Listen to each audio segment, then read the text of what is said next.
دا خو د پهاشو خلکو په خوله کې یو ښکنځا داسې که بلوچستان ترورستان وي نو فلسطینیان به ولې نه ترورستان؟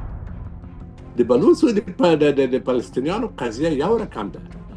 په همغه وخت چې پاکستان جوړېدی تر هغه له مخکې آزاد بلوچستان موجود و.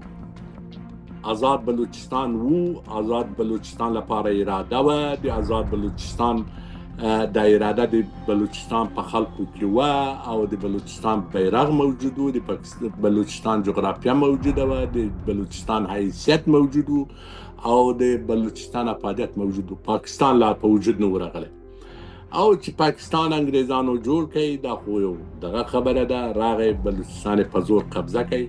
فلسطین هم په هغه وختو کې قبضه شوی ده. یعنی د فلسطین و د بلوچستان په دغه کې یو مایکرو فرق هم نشته.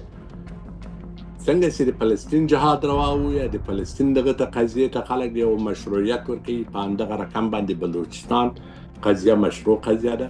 د حق غوښتلو پاکه صفا او د خدای او د رسول په نسبت باندې روا او جایزه پاکه قضیه ده.